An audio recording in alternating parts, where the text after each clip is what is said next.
kukunin ko siya dito, willing ko siyang tulungan at kunin para magtrabaho dito sa akin. Bilhan kita ng cellphone para may contact ka, para may pang-vlog ka. Sino pa bang magtutulungan? Siyempre part tayo ng LGBT. Kaya... Thank you, ate.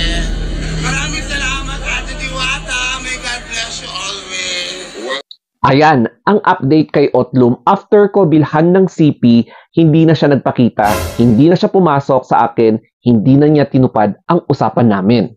Nagulat ka ba nang hindi na daw bumalik si Mima Otlum pagkatapos bilhan ni Diwata Pares Overload ng bagong cellphone para makapag-vlog?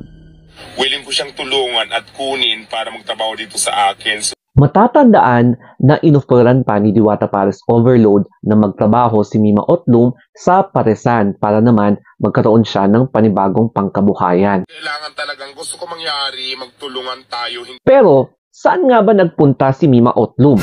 Meron ba siyang emergency na pinuntahan at nag-file ng sick leave?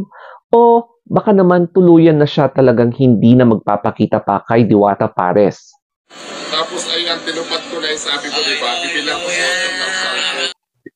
Panoorin natin itong video na to na kung saan actual na binilhan talaga ni Diwata Pares Overload ng bagong cellphone si Mima Otlum. At laking pasasalamat ni Mima Otlum dahil meron na siyang bagong cellphone na gagamitin niyang pang-vlog o kaya kung ano pang pwedeng pang-communicate niya para kay Diwata. Kung paalala lang ha, pag magbayad ako ng marami, baka may mawala. Walang mawawala.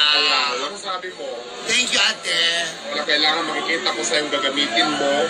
At siyempre pang-vlog mo na rin. So, napili namin eh. With charger, with Ang galing pala ng TVs dito, ang free. Napakaswerte mo naman dahil napakagwapo ng Maraming salamat, Ate Diwata. May God bless you always. Welcome, Otlum. Natapos na yung mission ko kay Otlum. Nandiyan na po, hawak na yung cellphone na binili ko. At syempre may box pa. Syempre yung nag-assist sa kanya. At saka yung previous pala. Ayan, so tara na, go na.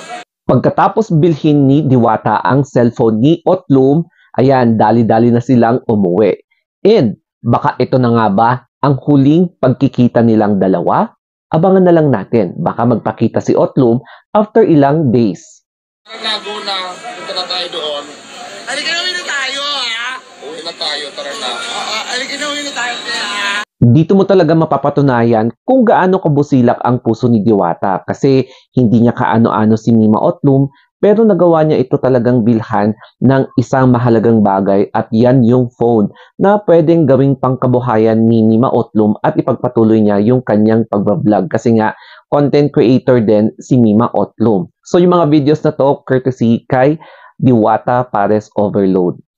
Bago ang lahat, mag-disclaimer lang muna tayo na wag muna nating pangunahan si Mima Otlum kasi ilang araw pa lang naman yun na hindi pa siya bumabalik. Baka meron lang siyang inaasikaso, baka merong emergency, kaya baka babalik siya after siguro sa mga susunod na araw, no? Kaya wag muna tayong mag-conclude na baka tinakbuhan nga talaga niya si Diwata Pares Overload. So malay nyo, baka ngayon, baka nagpakita na siya while this vlog is ongoing, no? So, hintayin na lang muna natin yung kanyang pagpaparamdam.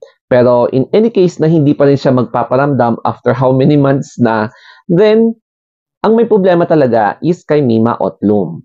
Ang usapan talaga, bibigyan ni Diwata ng pangkabuhayang showcase si Mima Otlum at pangmalakasang pangkabuhayan ito kasi maliban sa kukunin niya bilang tauhan si Mima Otlum, binigyan pa niya ng bagong cellphone. Tapos yung bagong cellphone na ito ay may kakayahan talaga na mag-vlog, mag-take ng picture at bubuhayin ni Mima Otlum yung kanyang SOCMEDs kasi nga nakilala si Mima Otlum as a content creator, di ba? Bago siya na-news, mga ganyan, kasi nga dahil sa hirap ng buhay, nakita natin yung ginawa niya sa CCTV. So, siguro it's about time para sana na baguhin or i-correct kung ano man yung dapat i-correct ni Mima Otlum. At ito na nga yung nakakalungkot na pangyayari. So, ito yung update ni Diwata Pares Overload. Ayan, update kay Otlum after ko bilhan ng CP. Hindi na siya nagpakita, hindi siya pumasok sa akin, hindi niya tinupad yung usapan namin. So, syempre, very sad si Diwata kasi nga, yung parang ininvest niya ay pwede. There's a possibility na parang nagwala ng parang bula kasi nga hindi pa nagpapakita si Otlum. So, hindi natin pwedeng masabi na tumakbo agad siya o kaya ayaw talaga niya magpakita. Baka siguro may emergency siyang pinuntahan. Kaya siguro, for the meantime, hindi mo na siya magpapakita. Pero, may mga videos na nakikita ko na meron si Otlum. Pero, I'm not sure kung latest to or baka yung previous pa to na videos. Pero, hintayin na lang natin siguro. Baka magkakaroon ng rebuttal o kaya response si Mima Otlum after ilang days. So, hintayin na lang muna natin. Ito na yung aking reaction. Malulungkot din ako kung may tinulungan akong isang tao na trinidor pala ako.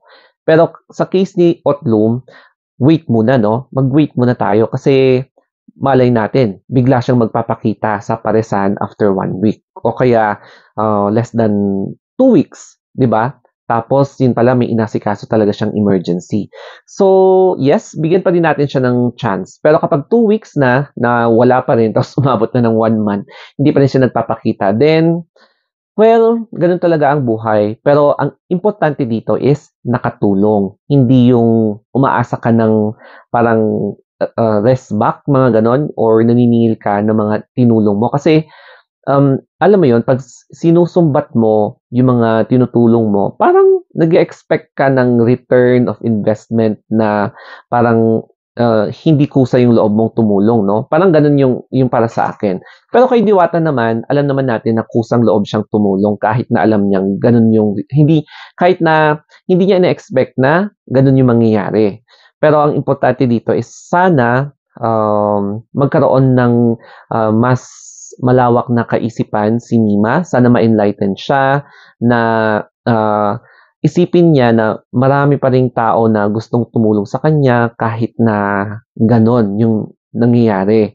So, sana lawakan pa niya yung isipan niya na marami pa rin nagmamahal sa kanya and marami pa rin ang pinipilit na isipin na magbago siya. So, ganun yon. And mahirap talaga pag ganun yung sitwasyon niya. So, intindihin na lang natin yung sitwasyon ni Mima Otlum instead na i-bash. Kasi sa kanyang health, medical, I think, hopefully para sa akin, na-solve na yung parang pagdadialysis niya, if I'm not mistaken. Sana okay na yung health niya. Pero, syempre, alam natin na nag-i-struggle siya. So, mentally and emotionally, medyo hindi pa siya okay, if I'm not mistaken. So, sana mabigyan pa siya ng tulong ng mga ibang tao sa mga willing na tumulong sa kanya para at least iparamdam sa kanya na kahit na nagkakamali siya, magkaroon talaga siya ng mas malawak na kaisipan na magbago na talaga kaysa magsisi hanggang sa huli. Kaya ang lesson natin for today is ang pagsusumbat sa pagtulong ng kapwa ay para na ring napilitan ka lang or parang ikaw yung tao na naghahangad ka lagi ng kapalit, no? So, kapag willing kang tumulong, then dapat you are not expecting something in return. Parang ganon, o di ba? Ganon lang yon. And correct me if I'm wrong, pero syempre, magkakaiba tayo ng pananaw sa buhay. And then, syempre, we must have to widen our understanding, especially kapag alam natin na ang tao na may history ng mga kalokohan ay talagang, kailangan niya talaga ng tulong, no? So, kung kailangan ng strict na enforcement ng rules or regulation, then yun ang kinakailangan para magbago ang isang tao. Okay, so that's it guys. I hope na may natutunan kayo dito sa video. Sana nakarelate din kayo sa mga pinagsasabi ko. And syempre, no, follow me sa aking Instagram account, The Story of Anthony. And also follow or subscribe me sa social media platforms ko sa YT, FB, TikTok, and YouTube. Ayan. So, thank you and have a wonderful day.